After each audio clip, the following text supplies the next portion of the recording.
साथियों नमस्कार। नाथ पब्लिकेशन के इस ऑनलाइन प्लेटफॉर्म पर पुनः है आपका हार्दिक स्वागत है। पटवारी वाला जो कंटेंट चल रहा है उसमें अब आगे लगातार अपनी ये इस टॉपिक की लास्ट क्लास है।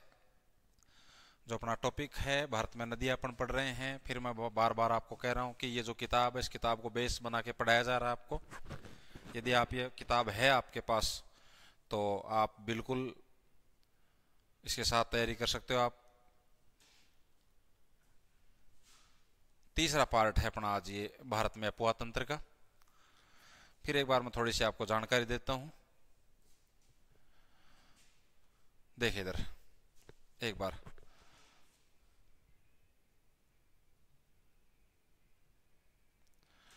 देखिए, जो टॉपिक है अपना वो भारत में अफवाह तंत्र। भारत में अफवाह तंत्र ये अपना टॉपिक चल रहा है। 2 क्लास से पहले हो चुकी है, आज अपनी तीसरी क्लास है। अपने जो ये नाथ पब्लिकेशन की पटवार की जो किताब आती है, आपकी पटवार की जो किताब आती है जिसको आधार बना के आपको पढ़ाया जा रहा है यहाँ पर फ्री के अंदर, उसमें भारत का भूगोल है, उसमें भारत की राज व्यवस्था है,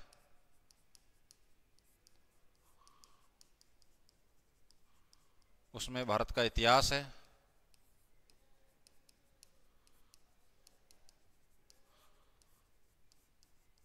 इसमें आपके साइंस है, सामान्य विज्ञान है, सामान्य विज्ञान है। ये चारों पार्ट हैं। ये इसकी थ्योरी की किताब है। ये थ्योरी की बुक है। इनके 7-7 प्रश्न आते हैं। एक प्रश्न आपका 2 अंक का है तो 14-14 अंक हो गए आपके। तो एक ऐसा पार्ट जो जल्दी से अपने को उपलब्ध नहीं हो पाता है, उस हिसाब से इसको डिजाइन करके। दूसरी बात ये कि इसकी ऑब्जेक्टिव बुक जल्दी आ रही है, उस पर काम चल रहा है। इसकी ऑब्जेक्टिव बुक जल्दी आ रही है। लगभग आपको 3000 और इसमें प्रैक्टिस के लिए एमसीक्यू मिलेंगे। सेम उस हिसाब से जो एग्ज़ाम का पैटर्न अभी हाल ही में चल रहा है उसके अकॉर्डिंग। इसलिए पहले ये चीज़ आप जल्दी से जल्दी कवर कर लीजिए, उसके बाद इसको पढ़िए, क्योंकि टाइम कम है। देखो ये टाइम कम है, ये मान के चलो। आप ये मत सोचना कि 10 मई बहुत आराम से करेंगे तो कुछ नहीं होगा। ये कंपटीशन का ज़माना है। इस कंपटीशन के ज़माने में ये कुछ नहीं होता है इतना टाइम। इसलिए इसको आप पढ़ें लगातार। तो अपन टॉपिक शुरू करते हैं। आज अपन यहाँ पर जो भाग पढ़ेंगे उसमें आगे पीछे हम पढ़ चुके हैं। जैसे वापस मैं शुरू करके बताता हूँ आपको।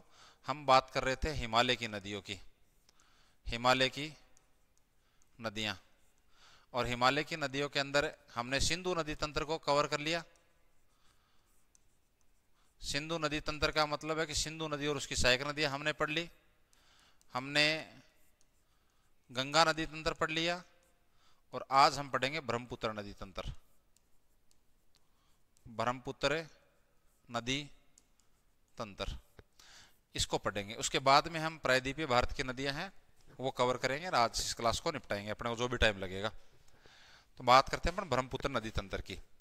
ब्रह्मपुत्र नदी तंत्र का मतलब है कि सबसे पहले हम ब्रह्मपुत्र नदी को पढ़े और उसके बाद में इसकी सहायक नदियों को पढ़े। तो अगली जो अपनी नदी है आज की वो है ब्रह्मपुत्र नदी।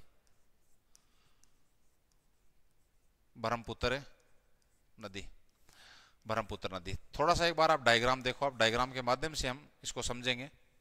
ब्रह्मपुत्र नदी, ब्रह्मपुत्र नदी निकलती है अपने यहाँ पर तिब्बत से।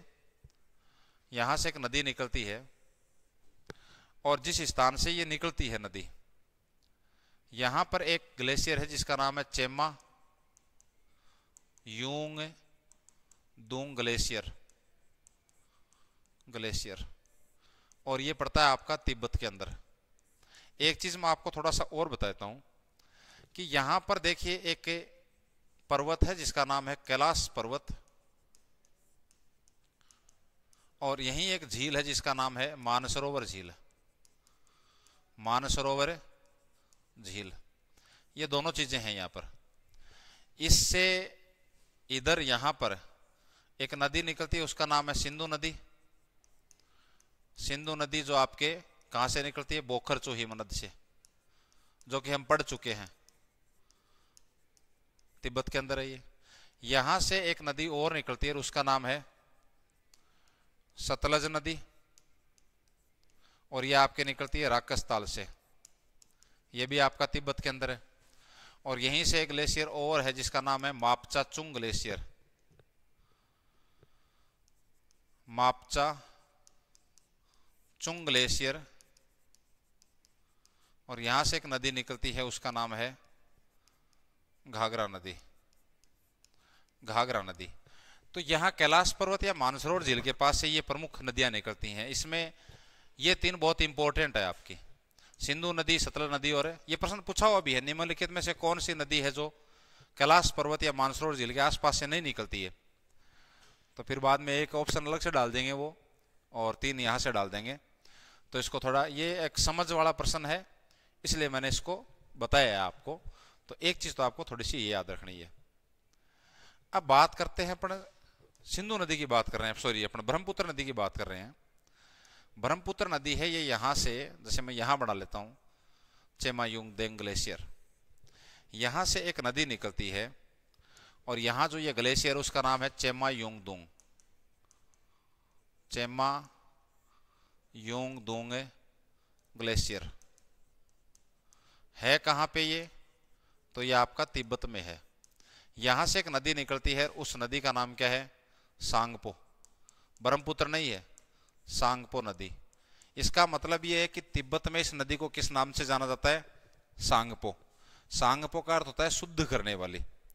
तिब्बत में बहने के बाद यह नदी अपने भारत में प्रवेश करती है, यहां मोड़ लेके भारत में प्रवेश करती है ये। और भारत में ये जिस राज्य से प्रवेश करती है उस राज्य का नाम है अरुणाचल प्रदेश। क्या, अरुणाचल प्रदेश।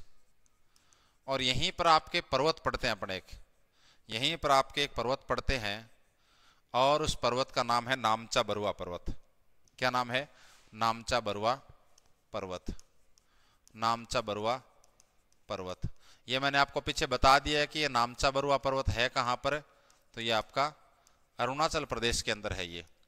इससे पर्वत के पास से ये भारत के अंदर प्रवेश करती है, और उसके बाद में ये नदी आगे जाती है। तो ये जिस दर्रे से भारत के अंदर प्रवेश करती है उस दर्रे का नाम है यांग्याप दर्रा। और यांग्याप दर्रा भी आपका कहां पर है, तो ये भी आपका अरुणाचल प्रदेश के अंदर है। और यहां पर अरुणाचल प्रदेश में इस नदी को जाना जाता है देहांग नदी के नाम से। मतलब अरुणाचल प्रदेश में इसका नाम क्या है, देहांग नदी। क्या नाम है, देहांग नदी।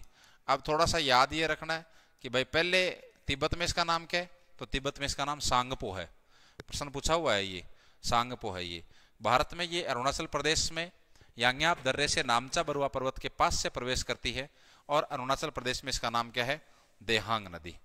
उसके बाद में ये नदी आगे जब बढ़ती है, आगे बढ़ती है, तो ये नदी इस तरह से डिवाइड हो जाती है, ये इस तरह से, और फिर आके जाके वापस मिल जाती है। यहाँ पर ये बीच का जो स्थल भाग है, ये स्थल भाग है यहाँ बीच के अंदर, है ना, स्थल भाग है। इसके इधर से ये नदी आगे चली जाती है, और यहाँ पर अरुणाचल प्रदेश से निकलने के बाद जब ये नदी असम में जाती है, ये नदी कहाँ जाती है, असम में, तब इस नदी का नाम क्या है, ब्रह्मपुत्र है। तब इस नदी का नाम क्या है, ब्रह्मपुत्र। यानी कहाँ पर, असम के अंदर। यहाँ देखिए ये नदी, यहाँ देखो द्वीप का निर्माण कर रही है। भाई द्वीप का मतलब क्या होता है, जिसके चारों ओर पानी हो। तो यहाँ पर इसका पानी चारों तरफ फैल गया ना, ये द्वीप है, ये स्थल भाग है, इसके इधर दोनों साइड पानी आ गया, तो ये एक द्वीप बन गया। और इस द्वीप का नाम क्या है, मांजुली द्वीप। क्या नाम है, मांजुली द्वीप। ये है कहाँ पर, ये असम में है। इसमें बात याद क्या रखनी है, वो ये रखनी है कि विश्व का सबसे बड़ा नदीय द्वीप है ये, विश्व का सबसे बड़ा नदीय द्वीप। नदीय द्वीप का मतलब क्या है, नदी द्वारा निर्मित, है ना। बाकी तो वैसे द्वीप सबसे बड़ा, सिर्फ एक अकेले द्वीप की बात करें तो विश्व का सबसे बड़ा द्वीप है ना, वो ग्रीनलैंड है। लेकिन ये बात हो रही है नदीय द्वीप की, इस पर फोकस करो आप। तो भारत का सबसे, सॉरी, विश्व का सबसे बड़ा नदीय द्वीप कौन सा है, मांजुली द्वीप है। प्रश्न ये पूछेगा कि मांजुली द्वीप का निर्माण कौन सी नदी करती है, तो ब्रह्मपुत्र नदी करती है ये। उसके बाद में ये नदी आगे जब बढ़ती है, आगे ये नदी बढ़ती है इधर, तो फिर ये यहाँ पर प्रवेश करती है कहाँ पे, बांग्लादेश में। बांग्लादेश में इधर से एक नदी आई थी, है ना, गंगा, जो पद्मा के नाम से इधर आई थी, और आगे जाके ये नदी लास्ट में कहाँ मिल जाती है, तो आपकी ये बंगाल की खाड़ी मिल जाती है। तो इधर देखो वापिस, यहाँ पे इधर ये बांग्लादेश में जब प्रवेश करती है तब इसका नाम क्या है, जमुना नदी। क्या नाम है, जमुना नदी। और इधर से कौन सी नदी आ रही है, इधर से है तो गंगा, लेकिन गंगा बांग्लादेश में किस नाम से है, तो पद्मा के नाम से है। और लास्ट में ये दोनों मिलके आगे जाके लास्ट में कहाँ गिर जाएगी, ये बंगाल की खाड़ी में गिर जाएगी, बंगाल की खाड़ी में गिर जाएगी। दूसरी बात ये, इस नदी की कुल लंबाई आपको पूछ ले, किसकी, ब्रह्मपुत्र की। नदी की कुल लंबाई पूछ ले, ब्रह्मपुत्र नदी की आपको कुल लंबाई पूछ ले, तो आपका जवाब होगा 2900 किलोमीटर। कितना, 2900 किलोमीटर। क्लियर मेरी बात। ये वापिस मैं रिपीट कर रहा हूं, चेमा योंगडोंग ग्लेशियर तिब्बत, यहां से ब्रह्मपुत्र नदी निकलती है, लेकिन उस टाइम उस नदी को सांगपो नदी के नाम से जाना जाता है। तिब्बत में बहने के बाद भारत में ये अरुणाचल प्रदेश राज्य के अंदर नामचा बरुआ पर्वत के पास यांग्याप दर्रे से प्रवेश करती है। अरुणाचल प्रदेश में इसको देहांग नदी के नाम से जाना जाता है। बाद में असम में इसको ब्रह्मपुत्र नदी के नाम से जाना जाता है। असम में ही ये एक नदी द्वीप का निर्माण करती है जिसका नाम है मांजुली। हालांकि अब तो ये मांजुली जो द्वीप है इसको असम गवर्नमेंट ने और अलग से जिला घोषित कर दिया है मांजुली। और उसके बाद में जमुना के नाम से ये नदी कहाँ प्रवेश करेगी, बांग्लादेश में। इधर से गंगा जो कि बांग्लादेश में पद्मा के नाम से प्रवेश करती है, वो दोनों मिलकर आगे जाके ये बंगाल की खाड़ी में गिर जाती है। अब इसी को आप यदि लिखना चाहो तो क्या लिखोगे आप, बात अपन किसकी कर रहे थे, ब्रह्मपुत्र नदी की, ब्रह्मपुत्र नदी। इसका उद्गम स्थल क्या है, इसका उद्गम स्थल क्या है, इसका उद्गम स्थल है चेमा योंगडोंग ग्लेशियर। ये दोबारा मैं इसलिए लिखा रहा हूं थोड़ा सा ताकि याद हो जाए आपके। ग्लेशियर, ग्लेशियर है कहां पे, ये तिब्बत में। अच्छा, तिब्बत में इसको किस नाम से जानते हैं, सांगपो। किस नाम से, सांगपो। सांगपो का अर्थ क्या होता है, शुद्ध करने वाली। क्या, शुद्ध करने वाली। उसके बाद में भारत में प्रवेश, बात किसकी हो रही है, भारत में प्रवेश की, भारत में प्रवेश। तो भारत में प्रवेश किस राज्य में करेगी ये, अरुणाचल प्रदेश राज्य में। किस राज्य में, अरुणाचल प्रदेश राज्य के अंदर। और यहाँ पर किस पर्वत के पास, तो नामचा बरुआ पर्वत के पास से, नामचा बरुआ पर्वत के पास से करेगी ये, है ना, पास से करेगी। किस दर्रे से करेगी, तो यांग्याप दर्रे से करेगी, यांग्याप दर्रे से करेगी। और अरुणाचल प्रदेश में इसको किस नाम से जाना जाएगा, तो देहांग नदी। किस नाम से, देहांग नदी। ठीक है। उसके बाद में कहाँ चली जाएगी ये, इसके बाद में ये असम में चली जाएगी ये। इसके बाद में कहाँ चली जाएगी ये, भारत में प्रवेश करने के बाद अरुणाचल प्रदेश के बाद में कहाँ चली जाएगी ये, असम में। असम में इसका नाम क्या हो जाएगा, असम में इसका नाम क्या हो जाएगा, ब्रह्मपुत्र नदी। यहाँ पे इसको हम क्या कहेंगे, ब्रह्मपुत्र नदी कहेंगे, है ना। असम के अंदर ये किसका निर्माण करेगी, एक नदी द्वीप का निर्माण करेगी। ये नदी द्वीप, उसका नाम क्या है, तो मांजुली द्वीप है। क्या नाम है, मांजुली द्वीप। मांजुली द्वीप क्या है, विश्व का सबसे बड़ा नदीय द्वीप, विश्व का सबसे बड़ा नदीय द्वीप, सबसे बड़ा नदीय द्वीप है ये। ठीक है, तो ये थोड़ा सा याद रख लेना आप। उसके बाद में ये कहाँ चली जाएगी, तो ये बांग्लादेश में चली जाएगी। असम के बाद ये कहाँ चली जाएगी, ये बांग्लादेश में चली जाएगी। और बांग्लादेश में जाएगी तब इस नदी का नाम क्या होगा, जमुना नदी।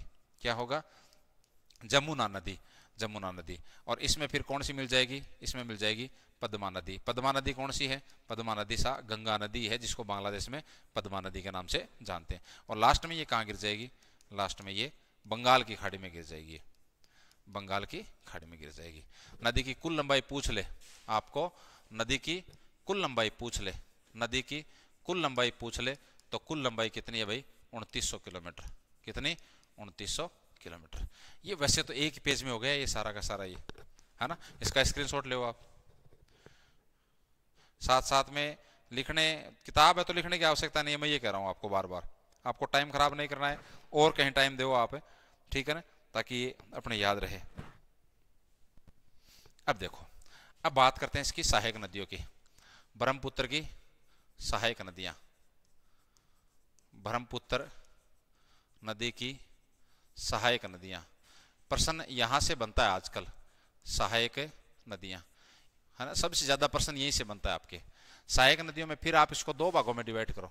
सबसे पहले हम बात करते हैं किसकी, दाएं ओर से मिलने वाली, सॉरी बाएं ओर से मिलने वाली। जैसे जो नदियां है ना आपकी, मैंने आपको बता दिया कि इसका दायां और बायां किनारा कैसे निर्धारित करोगे कि नदी जिधर बह रही है उधर अपना मुंह कर लो, अपना जो बायां है वो नदी का बायां, अपना जो दायां है वो नदी का दायां है आपका, ठीक है ना। तो सबसे पहले हम बात करते हैं किसकी, बाईं ओर से, है ना, बाईं ओर से मिलने वाली सहायक नदियां वो कौन कौन सी हैं। एक बार आप थोड़ा सा डायग्राम में देखो, आप एक बार अपना थोड़ा सा डायग्राम पे चलते हैं वापिस, देखिए इधर डायग्राम पे चलो। ये आपकी चेमायुंगदुंग ग्लेशियर, इसके बाद सांगपो, फिर उसके बाद में ये अपने भारत में आ गई, यहाँ अरुणाचल प्रदेश में प्रवेश किया, नामचा बरुआ पर्वत यांग्याप दर्रे से देहांग नदी कहलाई, माजुली द्वीप का निर्माण किया यहाँ पर, ठीक है, माजुली द्वीप का निर्माण किया, है ना। अब इस नदी की सहायक नदियां हैं, अपन बात कर रहे हैं बाएं किनारे से, तो इसका बायां किनारा कौन सा होगा, ये किनारा होगा। इस किनारे से मिलने वाली एक नदी है जिसका नाम है देबांग नदी। क्या नाम है, देबांग नदी। देबांग नदी कौन सी, देबांग नदी। देखो ये खुद देहांग है, ये अरुणाचल प्रदेश में ये खुद देहांग है, वो शब्द अलग है। देखो ये शब्द क्या था, अभी थोड़ी देर पहले अपन बात कर रहे थे ना, वो देहांग है, और ये शब्द क्या है, ये आपका देबांग है, ये देबांग, वही देबांग घाटी। भारत का सबसे छोटा जिला कौन सा जनसंख्या की दृष्टि से, देबांग घाटी, वही देबांग, ये देबांग नदी है। ये देबांग नदी एक्चुअली में यहाँ जिस नदी में प्रवेश करती है ना, वो नदी है आपकी लोहित नदी। कौन सी, लोहित नदी। कौन सी, लोहित नदी। तो इसकी दो सहायक नदियां आप एक साथ याद करोगे। बाईं ओर से मिलने वाली पहली सहायक नदी कौन सी होगी, देबांग नदी। आप ज्यादा मत याद करना, आप इनके नाम याद कर लो, वही बात है। दूसरी नदी कौन सी है आपकी, तो लोहित नदी। लोहित नदी, देखो लोहित नदी को खून की नदी भी कहते हैं। क्या कहते हैं, खून की नदी। उसका कारण है कि इसके कारण यहाँ बाढ़ आती है, तो बाढ़ आती है तो फिर बाद में खून ही बहता है, इसलिए इसको खून की नदी, जैसे होता है ना बिहार का शोक कोसी को कहते हैं, वैसे ही इसको खून की नदी कहते हैं, ठीक है ना, खून की नदी कहते हैं ये लोहित नदी। इस लोहित नदी के ऊपर क्या बना हुआ है, एक पुल बना हुआ है, सड़क पुल बना हुआ है। क्या बना हुआ है, सड़क पुल बना हुआ है इस नदी के ऊपर। किस पे, लोहित नदी के ऊपर। और वो ढंग से याद कर लेना, उसका नाम है ढोला सादिया, ढोला सादिया सड़क पुल, सड़क पुल। इसी का दूसरा नाम है भूपेन हजारिका, भूपेन हजारिका सड़क पुल, भूपेन हजारिका सड़क पुल। देखो डोला और शादिया तो दो स्थान है, डोला और शादिया, ये लोहित नदी के ऊपर एक तरफ डोला है एक तरफ शादिया है, उन दोनों को जोड़ने वाला सड़क पुल है, तो इसका नाम हो गया डोला सादिया सड़क पुल। भूपेन हजारिका ये असम के एक संगीतज्ञ हुआ करते थे, जिन्हें पीछे भारत रत्न से भी नवाजा गया था, उनके नाम पे और इस पुल का नाम रख दिया भूपेन हजारिका सड़क पुल। इसमें याद ये रखना है कि ये भारत का सबसे लंबा सड़क पुल है, ये भारत का सबसे लंबा सड़क पुल है, ये भारत का सबसे लंबा सड़क पुल है ये, और इसकी लंबाई है 9.15 किलोमीटर। ये इस लोहित नदी के ऊपर है ये। तो दो नदियां याद करनी है आपको, देबांग और लोहित। देबांग वैसे लोहित में मिलती है, फिर दोनों मिलकर आगे नदी कहां चली जाती है, ये इसे ब्रह्मपुत्र नदी के अंदर चली जाती है। इस लोहित नदी पे आपको एक पुल याद करना है, वो सड़क पुल है, वो ढोला सादिया सड़क पुल। उसी का दूसरा नाम है भूपेन हजारिका सड़क पुल, जो कि भारत का सबसे लंबा सड़क पुल है ये। तो ये पूछ लेंगे कौन सी नदी के ऊपर है ये। क्लियर मेरी बात ये, इसको ऐसे तरीके से आप याद करोगे तो ये आपके अच्छी तरीके से याद हो जाएंगे, ठीक है ना। इसके बाद आप आगे जाओगे नीचे, तो एक नदी है जिसका नाम है, यहाँ एक नदी और है जिसका नाम है धनसिरी। क्या नाम है, धनसिरी। देखो सुबानसिरी वो इस किनारे से मिलती है, ये धनसिरी है ये, है ना। इसके बाद में एक नदी है जिसका नाम है कपिली। क्या, कपिली। और एक नदी इधर मिलती है जो बांग्लादेश में जाके मिलेगी आगे, और उसका नाम है बराक नदी, है ना। बराक ओबामा का नाम सुना होगा। तो ये 5 नदियां इस बाएं किनारे से मिलने वाली नदियां हैं। 5 नदियों के नाम, तो एक तो देबांग हो गई, एक लोहित हो गई, उसके बाद में कौन सी हो गई आपके, उसके बाद में आपकी कौन सी हो गई, तीसरे नंबर पे कौन सी हो गई आपकी, धनसिरी। धन, देखो सुबानसिरी भी है, लेकिन सुबानसिरी नदी है ना, वो आपके इस किनारे से मिलेगी, धनसिरी। उसके बाद में आपके कौन सी हो गई, कपिली नदी, है ना। और लास्ट में कौन सी हो गई आपकी, बराक नदी। तो ये 4 नदी हैं जो आपके बाएं किनारे से मिलती हैं, देबांग, लोहित, धनसिरी और अपने कपिली और बराक नदी। कपिली और बराक नदी, इस डायग्राम को लो, फिर अपने इस किनारे से मिलने वाली इसकी सहायक नदियों को देखेंगे अपन।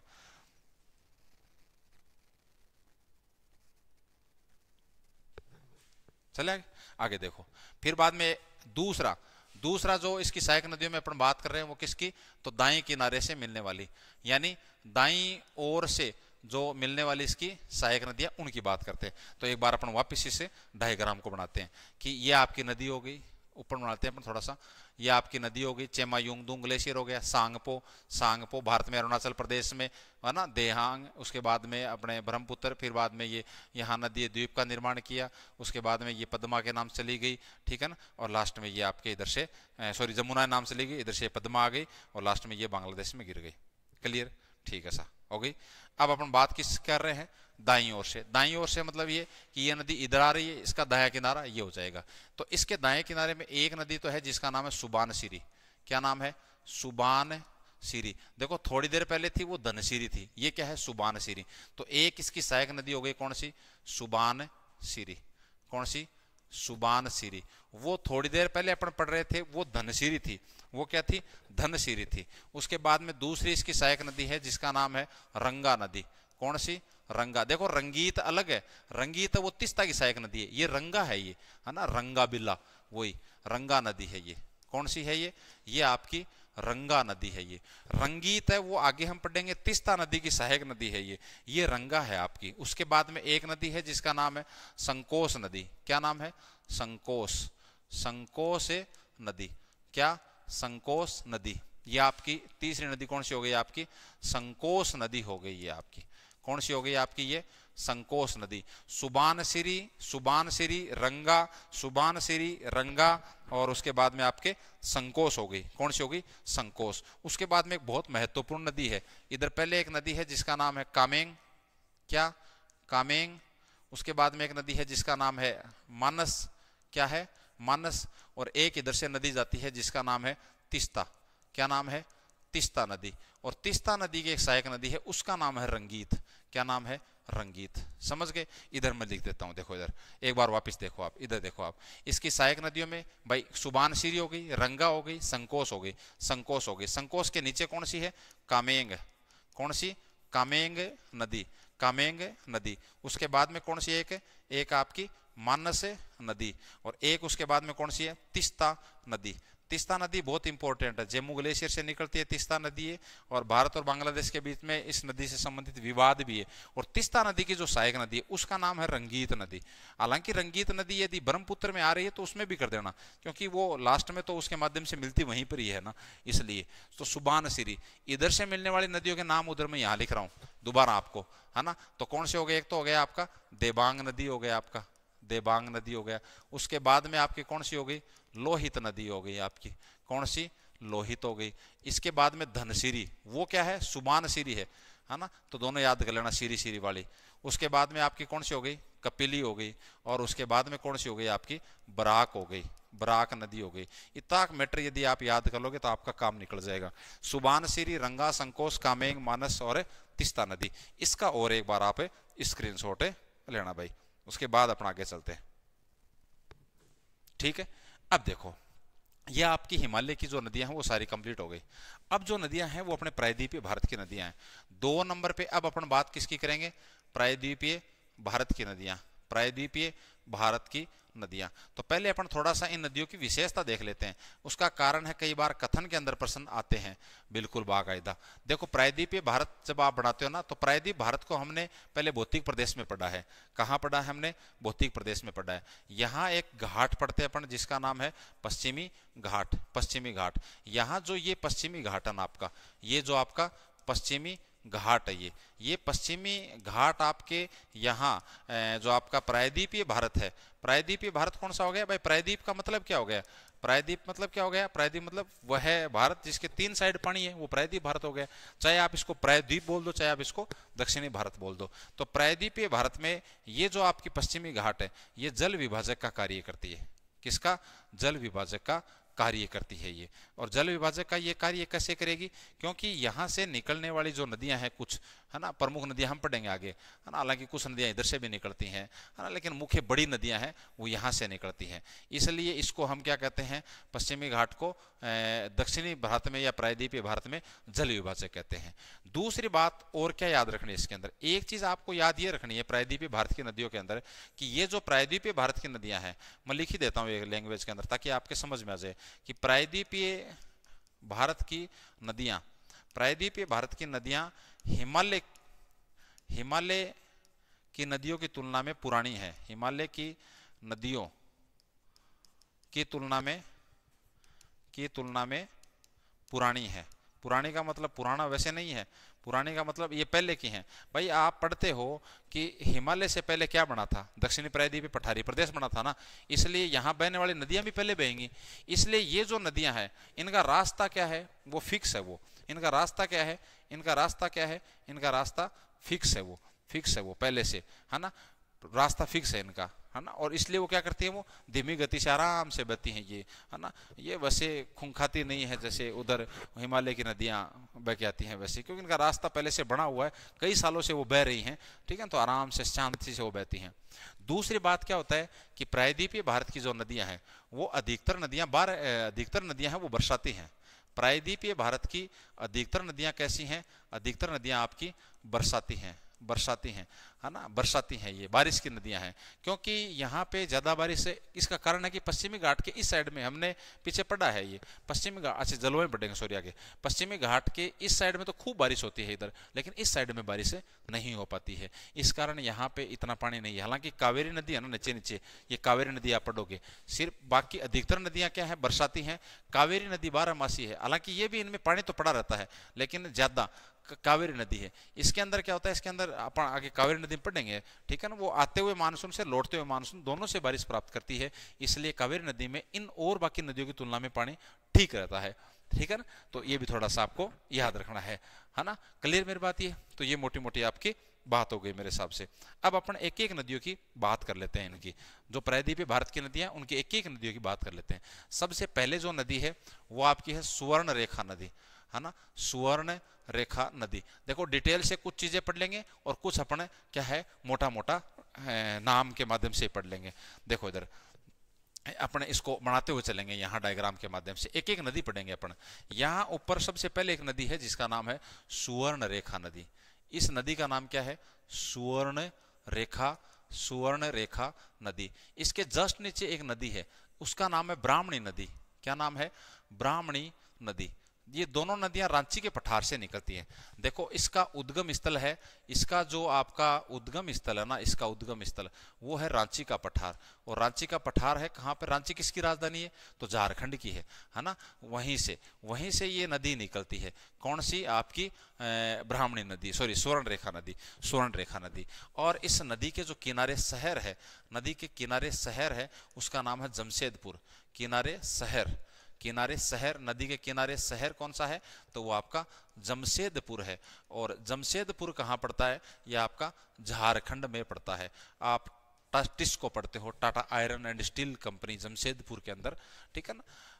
वही साक्षी था पहले इस स्थान का नाम, बाद में जमशेद जी टाटा के नाम पे इसका स्थान का नाम ही क्या हो गया, जमशेदपुर हो गया, ठीक है ना। तो इसके किनारे शहर कौन सा है, जमशेदपुर, किसके, स्वर्ण रेखा नदी किनारे। इसके जस्ट नीचे नदी जैसे मैंने उधर लिखी है, वो नदी कौन सी है आपकी, ब्राह्मणी नदी है। वो कौन सी है, ब्राह्मणी नदी। इसका उद्गम स्थल भी इसके आसपास में है, ये थोड़ा सा रांची के पठार के दक्षिण से निकलती है, तो इसका जो उद्गम है वो भी क्या है, रांची का पठार है वो। और रांची का पठार हालांकि मैंने ऊपर लिख दिया है कहाँ पे, झारखंड। और इस नदी के किनारे जो शहर है, इस नदी के जो किनारे शहर है वो आपका क्योंझर है। कौन सा, क्योंझर। और क्योंझर पड़ता है ओडिशा में। कहाँ पड़ता है, ओडिशा में। खनिजों में आप दोबारा इसको पढ़ोगे क्योंझर को। तो एक तो जमशेदपुर तो सुवर्ण रेखा नदी के किनारे है, जबकि क्योंझर है ये आपके ब्राह्मणी नदी के किनारे है। क्योंझर कहाँ पर, आपके ब्राह्मणी नदी के किनारे है। तो दो नदियां तो ये कंटिन्यू हो गई, सुवर्ण रेखा नदी और क्योंझर, सॉरी ब्राह्मणी नदी। कौन सी, स्वर्ण रेखा नदी और ब्राह्मणी नदी। अब इसके जस्ट नीचे आपके नदी है, यहाँ नीचे, और उस नदी का नाम है महानदी। ये इंपॉर्टेंट है भाई, ये नदी कौन सी है आपकी, महानदी। तो आगे वाली जो इंपॉर्टेंट नदी है वो आपकी कौन सी है, महानदी है। वो आपकी महानदी है, वो कौन सी है, महानदी।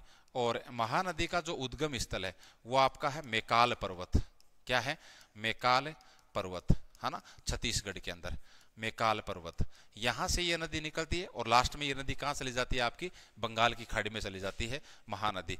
इससे महानदी के ऊपर क्या बना हुआ है, एक बांध बना हुआ है। इस महानदी के ऊपर एक बांध बना हुआ है और उस बांध का नाम क्या है, उस बांध का नाम है हीराकुंड बांध। कौन सा? हीराकुंड बांध। देखो ऊपरी ऊपर कौन सी थी? सुवर्णरेखा नदी, नीचे ब्राह्मणी नदी, उसके जस्ट नीचे क्या है? महानदी। याद रखना महानदी इंपॉर्टेंट है, इसको डिटेल से पढ़ना है, ढंग से पढ़ना है। महानदी का उद्गम स्थल है मैकाल पर्वत छत्तीसगढ़। उसके बाद में ये नदी ओडिशा के माध्यम से होती हुई कहाँ चली गई? ये बंगाल की खाड़ी में चली गई थी। इसके ऊपर एक बांध बना हुआ है जिसका नाम क्या है? जिसका नाम है हीराकुंड बांध। क्या नाम है? हीराकुंड बांध। इसमें बात याद रखना है कि ये भारत का सबसे लंबा बांध है। ये भारत का सबसे लंबा बांध है। ये भारत का सबसे लंबा बांध है ना। और इसकी लंबाई है 4800 मीटर। कितनी है? 4800 मीटर। आप इसको किलोमीटर में लिखोगे तो ये तो लिखोगे ना 4.8 किलोमीटर। ये भारत का सबसे लंबा बांध। तो आपको पूछ लेगा भारत का सबसे लंबा बांध कौन सी नदी पर है? तो महानदी के ऊपर बना हुआ है। महानदी के ऊपर बना हुआ है। इससे महानदी की कुछ सहायक नदियां हैं, है ना। महानदी की कुछ सहायक नदियां हैं, वो ढंग से याद कर लेना। महानदी की सहायक नदियां, महानदी, गोदावरी, कृष्णा, कावेरी। आजकल सबसे ज्यादा इनका प्रश्न पूछा जाता है। महानदी, महानदी की सहायक नदियां कौन सी हैं आपकी? तो एक तो हो गई शिवनाथ। कौन सी हो गई? शिवनाथ। एक हो गई हंसदेव। कौन सी? हंसदेव। एक हो गई डूब और एक हो गई मंड। क्या? मंड। देखो ये नदियां ऊपर से मिलती हैं। ऊपर वाला किनारा कौन सा हो गया? आप देखो एक बार डायग्राम में देखो, यदि ये नदी बह रही तो ऊपर वाला ये किनारा कौन सा हो गया? ये बायां किनारा हो गया। तो ये नदियां आपकी बाएं किनारे की हैं। ये किसकी हैं? आपकी बाईं ओर से आने वाली नदियां हैं ये। उसके बाद में बाकी की नदियां बच गई, जैसे एक तो जोंक, एक ओंग और एक तेल। ये सब जो नदियां हैं ये आपकी दाईं ओर से मिलने वाली हैं। ये ध्यान रखना, ये इंपॉर्टेंट है, ये है ना। आप इनको हल्के में मत ले लेना, ये पार्ट आपका इंपॉर्टेंट है। ये नदियां आपको रटनी पड़ेंगी। ये शिवनाथ, हंसदेव, मंड, डूब। शिवनाथ, हंसदेव, मंड, डूब। भाई मैंने भी तो याद कर रखी है, आपको भी याद करना है। शिवनाथ है, हंसदेव, मंड, डूब, जोंक, ओंग, तेल। ये नदियां महानदी की सहायक नदी है। अब इस महानदी के जस्ट नीचे की साइड आप आओगे तो यहाँ एक बहुत प्रमुख नदी है। एक बार थोड़ा सा मैं डायग्राम में बना देता हूँ। यहाँ नीचे एक नदी है महाराष्ट्र से आने वाली, और उस नदी का नाम है गोदावरी। क्या नाम है? गोदावरी नदी। क्या नाम है? गोदावरी नदी। एक बार इसका स्क्रीनशॉट ले लो, फिर अपन गोदावरी नदी की बात कर लेते हैं। ये सबसे ज्यादा इंपॉर्टेंट है ये इन नदियों के अंदर। देखो इधर देखो आप, बात अपन किसकी कर रहे हैं? एक मिनट। अच्छा ये लिखा हुआ, हाँ आगे जो नदी है 4 नंबर पे वो कौन सी हो गई आपकी? है ना, गोदावरी नदी। इस नदी का आपको उद्गम स्थल भी याद होना चाहिए। मैंने कहा है जहां मैं जोर दे रहा हूं ना वहां याद होना चाहिए। गंगा, ब्रह्मपुत्र, सिंधु, सतलज, है ना। और उसके बाद में अपने ये दक्षिणी भारत के अंदर आपके चाहे महानदी, गोदावरी, कृष्णा, कावेरी और नर्मदा, और इन नदियों का आपको क्या है? उद्गम स्थल याद होना चाहिए। महानदी, गोदावरी नदी। तो गोदावरी नदी का उद्गम स्थल बड़े ढंग से याद कर लेना। इसका उद्गम स्थल आपके त्र्यंबकेश्वर। और ये त्र्यंबकेश्वर कहाँ है? ये आपका महाराष्ट्र में है। ये कहाँ है? महाराष्ट्र में। फिर इसका प्रवाह क्षेत्र याद कर लेना आप। इसका जो प्रवाह क्षेत्र, मतलब ये नदी बहती कहाँ कहाँ है। तो पहले तो ये भाई महाराष्ट्र से निकली, तो पहला तो यही होगा, पहला तो क्या हो गया? महाराष्ट्र ही हो गया। महाराष्ट्र से ये थोड़ी सी मध्य प्रदेश में चली जाती है, उसके बाद में नीचे ये तेलंगाना में आ जाती है, और तेलंगाना से फिर बाद में आंध्र प्रदेश में चली जाती है, और आंध्र प्रदेश से लास्ट में फिर ये नदी कहाँ चली जाएगी? फिर यह नदी आपके बंगाल की खाड़ी में चली जाएगी। लास्ट में ये नदी कहाँ चली गई भाई? बंगाल की खाड़ी में चली गई।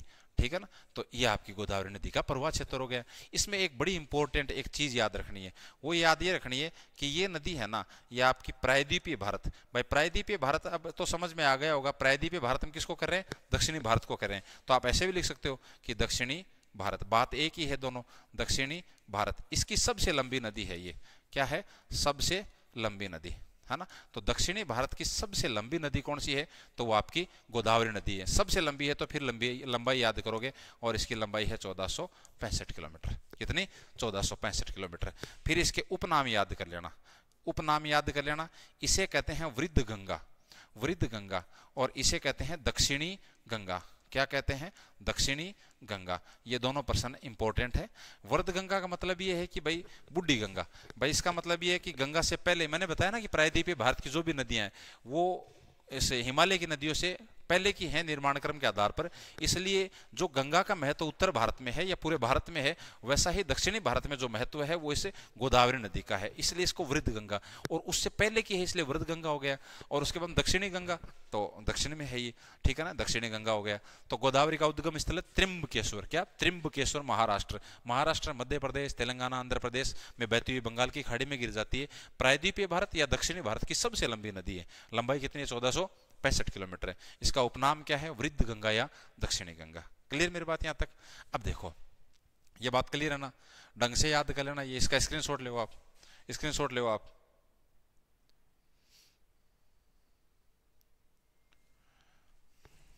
चले आगे देखो। अब इंपॉर्टेंट लाइन है, ये लाइन इंपॉर्टेंट है। जैसे महानदी की सहायक नदियों में इंपॉर्टेंट थी, इसकी सहायक नदियां भी इंपॉर्टेंट है।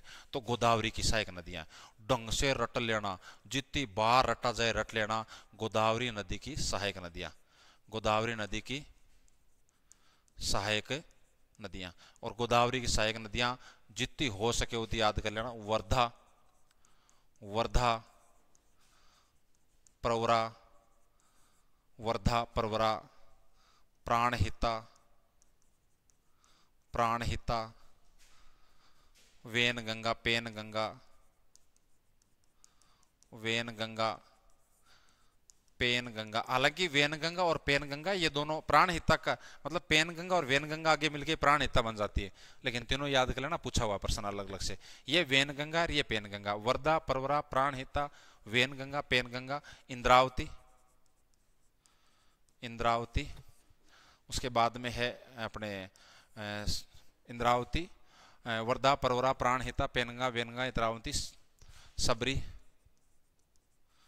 मनेर, मनेर और मंजीरा, मंजीरा, मंजीरा। इसमें याद रखना मंजीरा ना मंजीरा, सिर्फ ये एक नदी ऐसी है जो इसके दाईं ओर से मिलती है। ये सिर्फ ऐसी है जो इसकी दाईं ओर से मिलती है। बाकी जितनी भी नदियां हैं, ये सिर्फ ऐसी नदी है केवल जो दाईं ओर से मिलती है। बाकी जितनी सारी नदियां वो बाईं ओर से मिलती है। तो वर्धा, प्रवरा, प्राणहिता, वर्धा, प्रवरा, प्राणहिता, है ना। पेनगंगा, वेनगंगा मैंने बता दिया ये, ठीक है ना। इंद्रावती, मनेर, सबरी और मंजीरा। क्लियर मेरी बात? यहाँ तक क्लियर है? वापिस एक बार बोलो। वर्धा, प्रवरा, प्राणहिता, वेनगंगा, पेनगंगा, इंद्रावती, सबरी, मनेर, मंजीरा। मंजीरा आपके की दाईं ओर से, बाकी और बाएं किनारे से। वर्धा एक पूर्णा और है, पूर्णा और याद कर लेना आप। लास्ट में यहाँ लिख देता हूँ मैं, है ना, जो भी है ना, यहाँ लिख देता हूँ मैं पूर्णा। एक सहायक नदी और है पूर्णा, जैसे 3 नंबर देता हूँ मैं एक बार इसको, ठीक है। वर्धा, प्रवरा, पूर्णा, प्राणहिता, पेनगंगा, वेनगंगा, इंद्रावती, सबरी, मनेर और मंजीरा। इसमें एक चीज और याद रखनी है आपके, कि जो ये परवरा नदी है ना, परवरा नदी, इधर दिख रहा ना आपको ये परवरा नदी, इस परवरा नदी के किनारे क्या है? ये है ना, ये जो आपकी परवरा नदी है, इस परवरा नदी के किनारे क्या है? परवरा नदी के किनारे है देमाबाद। क्या? देमाबाद, देमाबाद। और देमाबाद स्थान है, ये महाराष्ट्र के अंदर है, ये महाराष्ट्र के अंदर है ये। और देमाबाद है क्या? तो ये आपकी जो सिंधु घाटी सभ्यता है उसका सबसे दक्षिणी बिंदु है ये। सिंधु घाटी सभ्यता का सबसे दक्षिणी बिंदु, सबसे दक्षिणी बिंदु कौन सा है? तो सबसे दक्षिणी बिंदु आपका कौन सा है? ये आपका देमाबाद है। ये देमाबाद इस परवरा नदी के किनारे है, ये देमाबाद इस परवरा नदी के किनारे है। इसके किनारे क्या है? ये देमाबाद है ये। और देमाबाद है क्या? तो ये सिंधु घाटी सभ्यता का सबसे दक्षिणी बिंदु है, ठीक है ना। तो ये बहुत इंपॉर्टेंट है, ये गोदावरी नदी की सहायक नदियां बहुत इंपॉर्टेंट है। तो इसका भी आप स्क्रीनशॉट ले। उसके बाद में अपन कृष्णा नदी की बात करते हैं।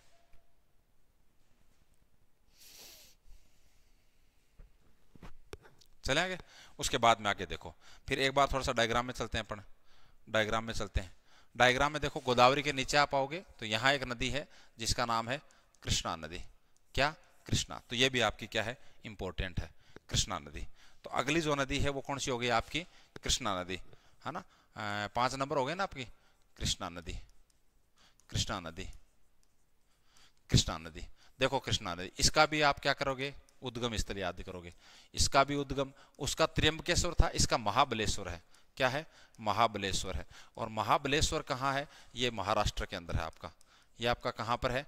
महाराष्ट्र में। महाराष्ट्र में वो भी महाराष्ट्र में था, त्र्यंबकेश्वर भी महाराष्ट्र में था, महाबलेश्वर भी महाराष्ट्र में, और महाबलेश्वर ये कृष्णा नदी का उद्गम स्थल है, जबकि आपके त्र्यंबकेश्वर वो गोदावरी नदी का उद्गम स्थल है। क्लियर मेरी बात। इसके बात करते हैं इसके प्रवाह क्षेत्र की कि ये नदी बहती कहाँ कहाँ है। तो ये महाराष्ट्र से निकली, तो ये महाराष्ट्र है। अब यहाँ पे आप मध्य प्रदेश छोड़ दो, यहाँ पे आप कर्नाटक ले लो, कर्नाटक में चली गई, उसके बाद में ये तेलंगाना में चली गई, और तेलंगाना के बाद में ये आपकी आंध्र प्रदेश में चली गई, और आंध्र प्रदेश से लास्ट में ये नदी कहाँ चली गई, ये आपकी बंगाल की खाड़ी में चली गई, बंगाल की खाड़ी में चली गई। इसमें एक चीज आपको याद ये रखनी, जैसे हमने उधर पढ़ा था ना कि वो दक्षिणी भारत की सबसे लंबी नदी कौन सी थी, तो वो आपकी गोदावरी थी। ये दूसरी सबसे लंबी नदी है ये, है ना। कृष्णा नदी, क्या याद रखना आपको, कृष्णा नदी प्रायद्वीपीय भारत की, प्रायद्वीपीय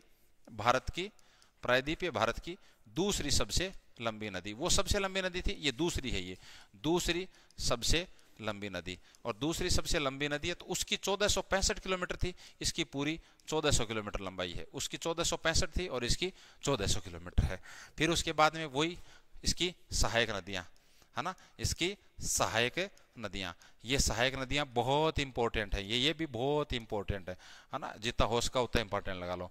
इसकी सहायक नदियों में देखो, एक तो है भीमा, एक है कोयना, भीमा, कोयना, घाटप्रभा, घाटप्रभा और मालप्रभा, मालप्रभा।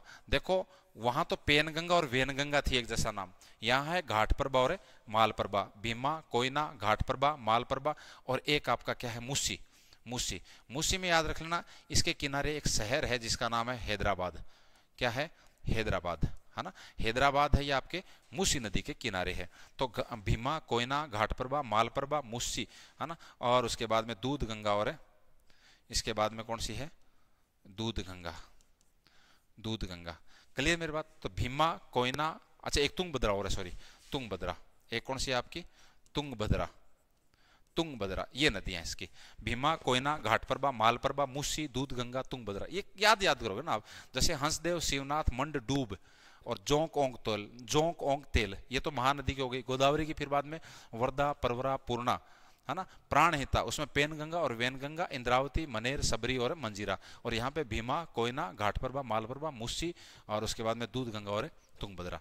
ठीक है ना, ये थोड़ा सा आप याद कर लेना। तो ये आपकी कौन सी नदी हो गई, कृष्णा नदी हो गई है, ये आपकी कृष्णा नदी। इसमें मोटी मोटी बात तो आपको यही है, अब बाकी तो आप इसके अंदर कुछ भी लिखते रहो, आप प्रश्न तो आपके यहीं से पूछा जाता है। ठीक है ना, क्लियर मेरी बात।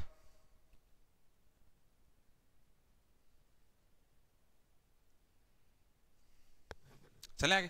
उसके बाद में देखो आगे जो नदी है वो आपके एक नदी और है जिसका नाम है पेनार। क्या, पेनार नदी।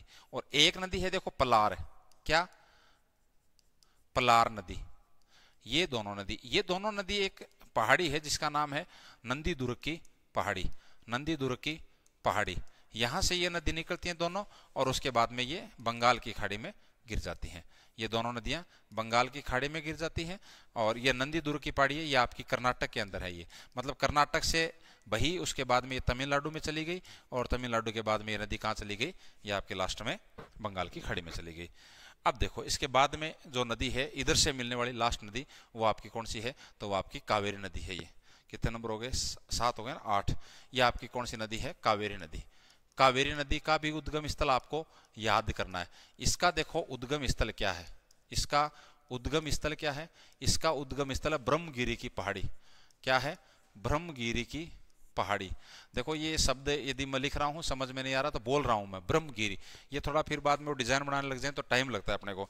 मैंने आपको बता दिया किताब आपके पास है, ब्रह्मगिरी की पहाड़ी। और ये कहाँ से निकलती है, ब्रह्मगिरी। देखो वो दोनों महाराष्ट्र से थी, महाबलेश्वर और त्र्यंबकेश्वर कहाँ से थे, महाराष्ट्र से, जबकि ब्रह्मगिरी की पहाड़ी कहाँ है, कर्नाटक में है। तो इसका उद्गम स्थल ब्रह्मगिरी की पहाड़ी।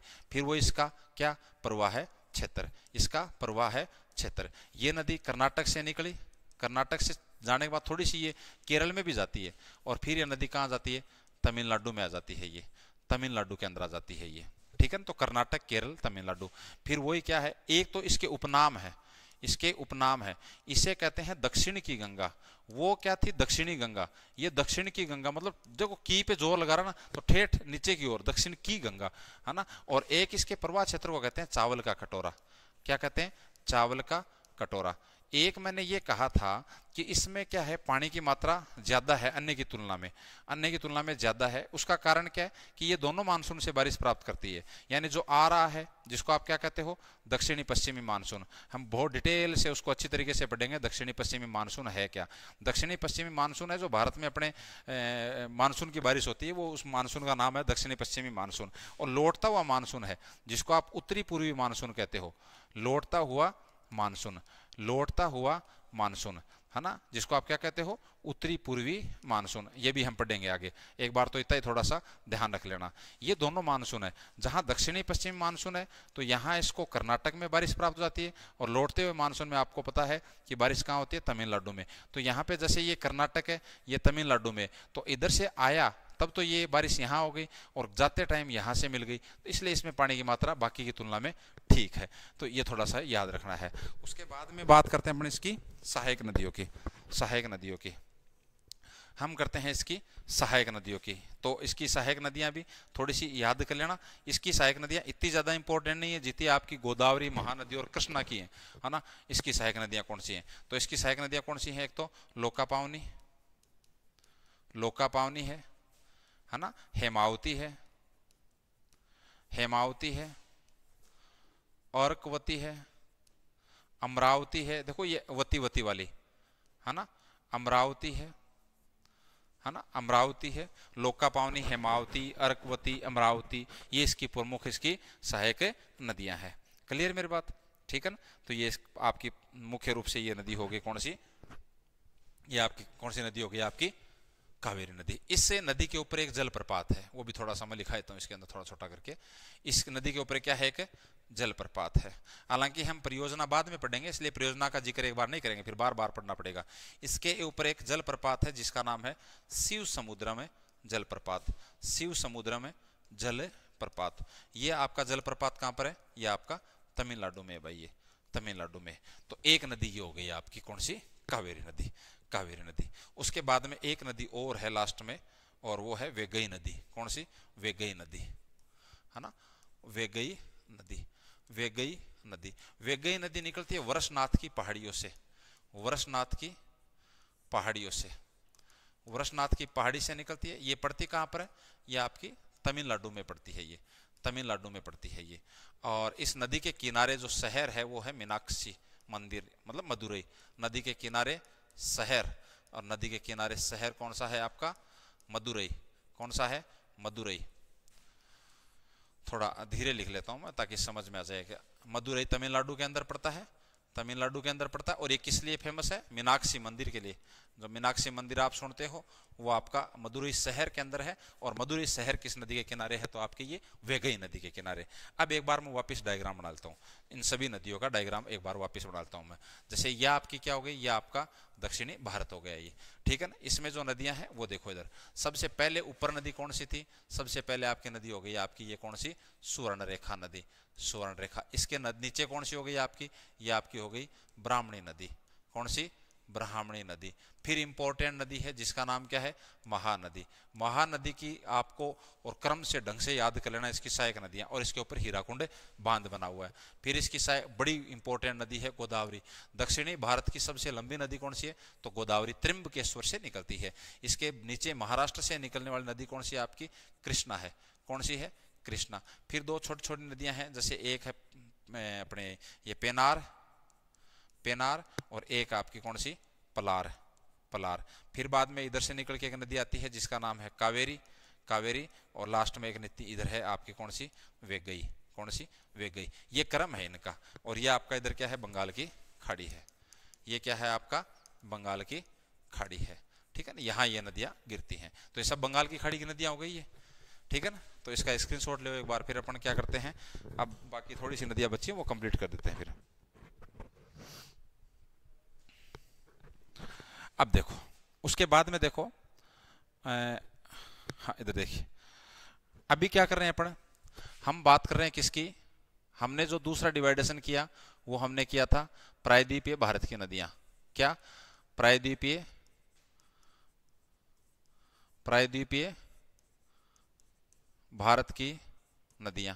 इनका ही जिक्र किया था ना अपन ने, प्रायद्वीपीय भारत की नदियां। उनको भी यदि डिवाइड करें तो सबसे पहले हमने किसकी देखी, बंगाल की खाड़ी की नदियां, बंगाल की खाड़ी की नदियां। एक बार मैं दोबारा नाम लिख देता हूं ताकि याद हो जाए आपके ढंग से। इन बंगाल की खाड़ी की नदियों में हमने कौन कौन सी पढ़ी, सबसे पहले ऊपरी ऊपर कौन सी पढ़ी अपन ने, सुवर्ण रेखा नदी, सुवर्ण रेखा नदी। जस्ट इसके नीचे, ये क्रम ऐसे याद करोगे ना तो याद हो जाएंगी ये बातें। ब्राह्मणी नदी, ब्राह्मणी के नीचे कौन सा पढ़ा अपन ने, है ना, तो आपके महानदी, है ना। महानदी के नीचे क्या पढ़ा आपने, गोदावरी पढ़ा, गोदावरी। गोदावरी के नीचे क्या पढ़ा आपने, कृष्णा नदी पढ़ी। कृष्णा के नीचे पेनार, पेनार के नीचे पलार, एक मिनट, पलार, पलार के नीचे आपने क्या पढ़ी, कृष्णा, सॉरी कावेरी, कृष्णा तो ऊपर हो गई ना, कावेरी। और उसके बाद में, उसके बाद में आपकी कौन सी पढ़ी अपने, वैगई नदी, वैगई नदी। इसमें सहायक नदियां जिसकी इंपॉर्टेंट है वो याद करनी है, वो किस किस की, महानदी की, गोदावरी की, कृष्णा की और कावेरी की। इसमें ज्यादा इंपॉर्टेंट ये है, महानदी, गोदावरी और कृष्णा। अब देखो आगे चलेंगे, ये प्रायद्वीपीय भारत की वो नदियां जो कहाँ गिरती हैं, बंगाल की खाड़ी में गिरती हैं। उसके बाद में दूसरी नदियां, है ना, जो अरब सागर में गिरती हैं, है ना, अरब सागर में गिरती हैं, यानी अरब सागर की नदियां। यानी प्रायद्वीपीय भारत की वे नदियां जो कहाँ गिरती हैं, आपकी अरब सागर में। उसमें सबसे पहले जो नदी है इंपॉर्टेंट है, वो आपकी कौन सी नदी है, नर्मदा नदी है। वो कौन सी है, नर्मदा नदी, नर्मदा नदी। देखो नर्मदा नदी का एक अन्य नाम और है, अन्य नाम और है, ये प्रश्न पूछा हुआ है, और इसका नाम है रेवा नदी। क्या, रेवा नदी, रेवा नदी। अब देखो एक बार इस नर्मदा नदी को अपन ढंग से पढ़ते हैं, नर्मदा नदी को ढंग से पढ़ते हैं अपन।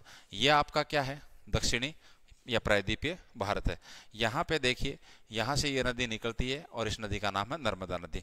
नर्मदा नदी कहाँ से निकलती है, ये आपकी अमरकंटक की पहाड़ियों से निकलती है, अमरकंटक की पहाड़ियों से निकलती है। और अमरकंटक की पहाड़ियाँ कहाँ पर है, तो मध्य प्रदेश में। याद करो, अमरकंटक की पहाड़ियों से दो नदियाँ निकलती हैं। जैसे ये आपकी क्या है, ये मान लो कि आपकी अमरकंटक की पहाड़ी है, ये अमरकंटक की पहाड़ियाँ हैं ये। इससे इधर ऊपर एक नदी गई, इधर एक नदी गई थी, याद करो। ये तो नर्मदा नदी, ये तो मैंने कहा था क्या, नर्मदा। और ये नदी कौन सी है आपकी, सोन नदी। और सोन नदी आगे जाके कहाँ मिल गई थी, गंगा नदी में। याद आया कुछ, गंगा नदी में।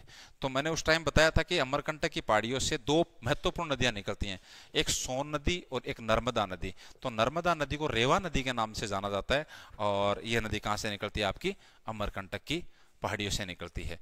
ठीक है, इसके बाद में देखो, ये जो नदी है ये यहाँ पर आपके इन दो पर्वत श्रेणियों के बीच में बहती है। हालांकि अपन ने भौतिक प्रदेश में पढ़ लिया है, क्योंकि हमने नर्मदा नदी को आधार मानकर ही और दक्षिणी प्रायद्वीपीय पठारी प्रदेश को दो भागों में डिवाइड किया था, मध्य उच्च भूमि ऊपर की ओर और नीचे की ओर दक्कन का पठार। ये ऊपर है, ये आपकी कौन सी पर्वत श्रेणी है, ये आपकी विंध्याचल पर्वत श्रेणी है। और इसके जस्ट नीचे क्या है, तो ये आपकी सतपुड़ा पर्वत श्रेणी है। यानी इसमें आप क्या बात याद करोगे, इसमें आप बात यह याद करोगे कि नर्मदा नदी, नर्मदा नदी विंध्याचल, विंध्याचल तथा सतपुड़ा पर्वत श्रेणियों के बीच, पर्वत श्रेणियों के बीच भ्रंश घाटी में बहती है। ये भ्रंश घाटी में बहती हुई एस्चुरी का निर्माण करती हुई, अब ये समझाऊंगा मैं आपको, एस्चुरी है ना, एस्चुरी ऐसे लिखा हुआ है। इसको हिंदी में बोलते हैं जवार नद मुख, जवार नद मुख का निर्माण करती हुई खंबात की खाड़ी में गिर जाती है।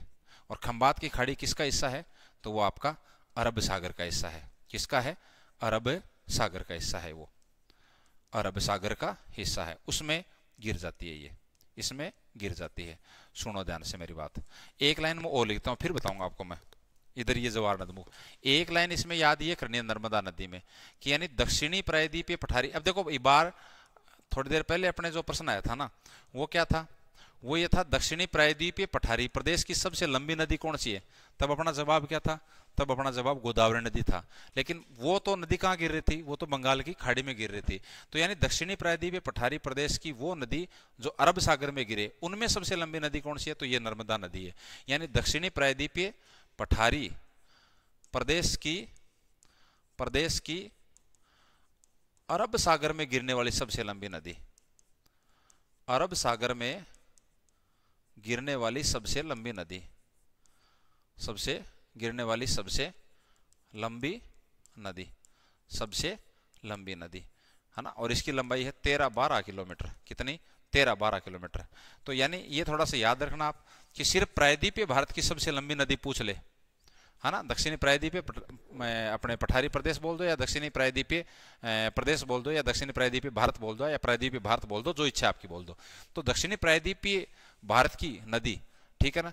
पठारी प्रदेश की जगह एक बार थोड़ा सा अपने भारत लिखते हैं, सही रहेगा। दक्षिणी प्रायद्वीपीय भारत, यानी प्रायद्वीपीय, दक्षिणी प्रायद्वीपीय भारत की वो नदी जो अरब सागर में गिरती है, उनमें सबसे लंबी नदी कौन सी है? नर्मदा। सिर्फ ऐसा पूछा जाए कि प्रायद्वीपीय भारत की सबसे लंबी नदी कौन सी है, तो आपका जवाब गोदावरी हो जाएगा। दूसरी सबसे लंबी नदी कौन सी थी? तो वो आपकी कृष्णा थी, वो 1465 थी और वो 1400 किलोमीटर थी, लेकिन ये 1312 है। तो ऐसा पूछ लेना कि दक्षिणी प्रायद्वीपीय भारत की अरब सागर में गिरने वाली सबसे लंबी नदी कौन सी है, तो आपका जवाब क्या होगा? नर्मदा नदी। नर्मदा नदी क्या करती है? दो पर्वत श्रेणियों के बीच में बहती है, ऊपर विंध्याचल और नीचे सतपुड़ा, उनके बीच में भ्रंश घाटी में बहती है ये, और जवार नदमुख या एस्चुरी का निर्माण करती है। एक शब्द आया देखो इधर कि ये जो नदी है आपकी नर्मदा नदी, किसका निर्माण कर रही है? नर्मदा नदी। ये नर्मदा नदी निर्माण कर रही है एस्चुरी का। किसका? जिसको हिंदी में क्या बोलते हो? जवार नद मुख।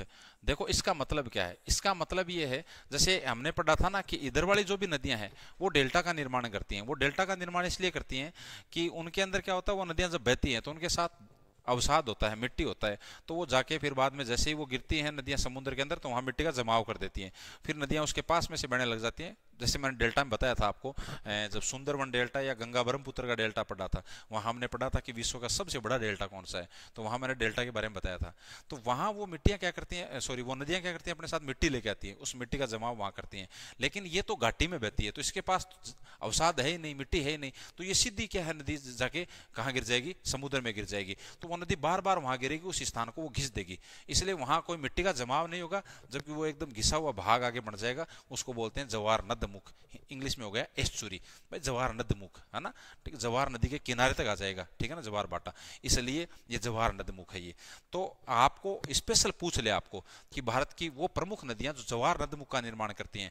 जवार नदमुख का निर्माण करने वाली प्रमुख दो नदियां ढंग से याद कर लेना, नर्मदा और तापी। देखो तापी या ताप्ती ये दोनों शब्द हैं, ये एक ही नदी के हैं। ये राप्ती अलग पढ़ी थी, याद हो तो आपको, राप्ती नदी हमने अलग पढ़ी थी, याद है क्या आपको? याद है कि नहीं है? नहीं है क्या?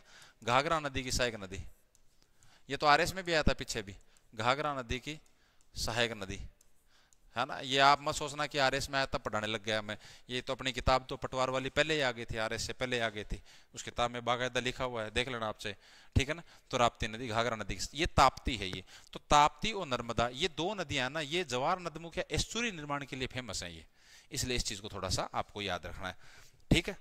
क्लियर मेरी बात यहां तक? ठीक, आगे देखो। अब क्या है, इस नदी के ऊपर क्या बने हुए? कुछ है जलप्रपात बने हुए हैं, ये इंपॉर्टेंट है ना। नर्मदा नदी के ऊपर क्या है? कुछ है जलप्रपात है ये, नर्मदा नदी के ऊपर कुछ है जलप्रपात है। वो जलप्रपात कौन कौन से हैं? इसमें एक जलप्रपात है जिसका नाम है धुआंधार जलप्रपात, धुआंधार जलप्रपात।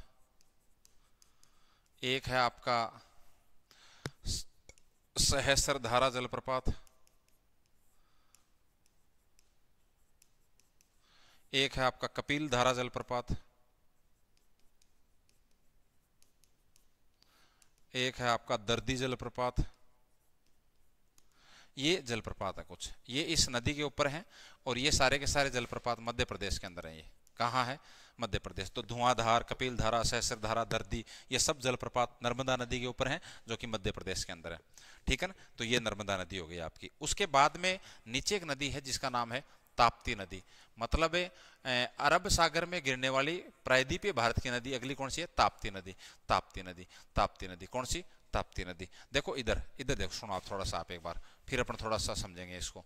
ये ऊपर आपकी कौन सी है? ये आपकी विंध्याचल पर्वत श्रेणी है, ये विंध्याचल पर्वत श्रेणी के। अच्छा एक बार इसको बनाते हैं। फिर इसके बाद में यहाँ पर आपके क्या है? यहाँ पर आपके ये सतपुड़ा है, ये क्या है? सतपुड़ा पर्वत श्रेणी है ये। इसके नीचे आपकी है अजंता, क्या? अजंता पर्वत श्रेणी, कौन सी? अजंता पर्वत श्रेणी। ये मुख्य रूप से महाराष्ट्र में है। ये इनके बीच में ये नदियां बहती हैं। जैसे यहाँ ये नदी बहती है, यहाँ ये नदी बहती है ना, ये नदी, ये तो आपकी है नर्मदा नदी। कौन सी? नर्मदा नदी। और यहाँ जो नदी बहती है वो आपकी कौन सी है? वो आपकी ताप्ती या ताप्ती नदी है। ये तो ये दोनों भ्रंश घाटी में बहती है, इसलिए यहाँ पर जाके किसका निर्माण करती हैं? एस्चुरी का निर्माण करती हैं। या फिर आप कहो तो किसका निर्माण करती हैं? ये जवार नद मुख का निर्माण करती हैं। ये तो यानी ताप्ती नदी किस किस के बीच में बहती है? ताप्ती नदी आपके सतपुड़ा व अजंता पर्वत श्रेणियों के बीच बहती है। ये सतपुड़ा व अजंता पर्वत श्रेणी के बीच प्रवाहित, बीच एक भ्रंश घाटी में प्रवाहित, भ्रंश घाटी में प्रवाहित, ठीक है ना। और इसके किनारे एक शहर है जिसका नाम है, एक किनारे शहर है जिसका नाम क्या है? उसका नाम है सूरत। अच्छा, उस नदी की, नर्मदा नदी की सहायक नदियां भी याद करना आप। नर्मदा नदी की सहायक नदियां भी आप याद करना। इसकी सहायक नदियां अपन भूल गए थे। इसकी जो सहायक नदियां हैं उनमें एक तो आपके है दूधी। देखो, दूध गंगा अलग है, दूधी अलग है। दूधी, बरनेर, तवा, हिरण,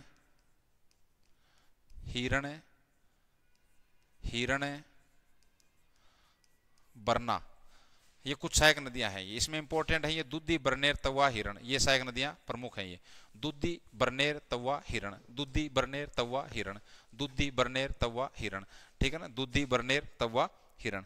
क्लियर मेरी बात यहाँ पर? ठीक है ना। उसके बाद में अपन बात किसकी कर रहे थे? अपन बात कर रहे थे किसकी? ताप्ती नदी की। किसकी? ताप्ती नदी की। ताप्ती नदी की, ठीक है ना। ताप्ती नदी की। इसकी जो सहायक नदियां हैं, इसकी सहायक नदियां भी आप याद कर लेना, 2-3। इसमें एक है गिरना, है ना, गिरना। एक है पंजरा, एक नदी है जिसका नाम है पंजरा नदी। ये इसकी कुछ सहायक नदियां हैं ये, ठीक है ना। तो ये भी थोड़ा सा आप याद कर लेना। ये हो गई ताप्ती नदी। यानी ऊपर यहाँ पे विंध्याचल पर्वत श्रेणी, फिर नर्मदा नदी, फिर सतपुड़ा पर्वत श्रेणी, फिर ताप्ती नदी, और उसके बाद में अजंता पर्वत श्रेणी। तो ये सतपुड़ा और अजंता पर्वत श्रेणियों के बीच में बहती है। तो ये थोड़ी सी इंपॉर्टेंट है। क्लियर मेरी बात यहाँ तक? चले आगे। उसके बाद में देखो यहाँ, और जो इस प्रायद्वीप पे भारत में गिरने वाली, प्रायद्वीप पे भारत की वे नदियां जो अरब सागर में गिरती हैं, उनमें एक नदी है जिसका नाम है शरावती नदी। कौन सी नदी? शरावती नदी। शरावती नदी, शरावती नदी है, ये शिमोगा से निकलती है। शिमोगा की पहाड़ियों से निकलती है कर्नाटक में, कर्नाटक में। और इससे शरावती नदी के ऊपर एक जलप्रपात है जिसका नाम है जोग, या इसी को बोलेंगे गरसोपा, इसी को बोलेंगे आपके महात्मा गांधी। क्या? महात्मा गांधी जलप्रपात। महात्मा गांधी जलप्रपात। ये जो जलप्रपात है ये आपका कर्नाटक के अंदर है। ये कर्नाटक में है। ये कर्नाटक में है। ये कहाँ है? कर्नाटक में। भारत का सबसे ऊंचा जलप्रपात, इसमें याद कर लेना, भारत का सबसे ऊंचा जलप्रपात, सबसे ऊंचा जलप्रपात। कुछ और फैक्ट हैं थोड़े से, इससे एक बार इसको याद कर लेना, फिर मैं समझा दूंगा आपको। तो शरावती नदी में याद रखना है वो इस जोग या गरसोपा जलप्रपात के लिए, जोग, गरसोपा या महात्मा गांधी, ये तीनों इसके नाम है, ठीक है ना। जोग, गरसोपा या महात्मा गांधी जलप्रपात। उसके बाद में देखो आपके एक नदी अपने इसमें गोवा के अंदर है जिसका नाम है मांडवी नदी। कौन सी नदी? मांडवी नदी। इस मांडवी नदी के किनारे एक शहर है, किनारे शहर है, और उसका नाम है गोवा। उसका नाम क्या है? गोवा, सॉरी वो पणजी। गोवा की राजधानी पणजी। क्या? पणजी। और पणजी किसकी राजधानी है? गोवा की राजधानी है इसकी, गोवा की राजधानी। तो गोवा की राजधानी पणजी है, वो आपके मांडवी नदी के किनारे है। इसी के बाद में आपके एक नदी है जिसका नाम है जुआरी, है ना। जुआरी एक तो जुआ खेलने वाला होता है, एक नदी का नाम भी है जुआरी। ये भी आपकी गोवा की प्रमुख नदी है। और गोवा में एक बंदरगाह है जिसका नाम है मारमा गोवा बंदरगाह। क्या नाम है? मारमा गोवा बंदरगाह। मारमा गोवा बंदरगाह।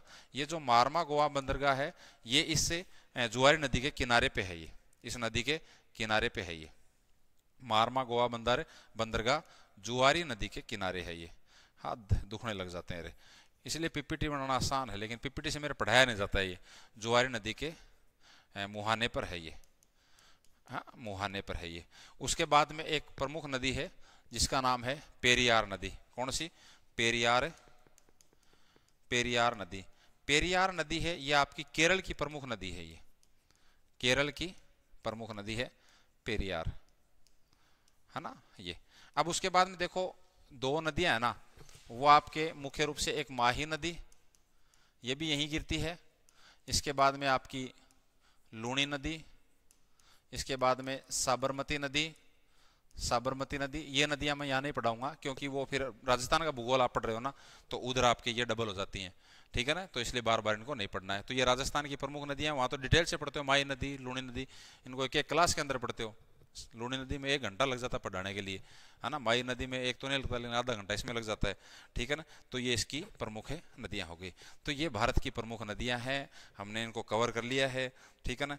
और क्लास कैसी लग रही है या बिल्कुल बताओ मेरे को, है ना, ताकि थोड़ा सा चलाएं इसको कंटिन्यू और अच्छे तरीके से चलाएं, ठीक है ना। मिलते हैं फिर आगे।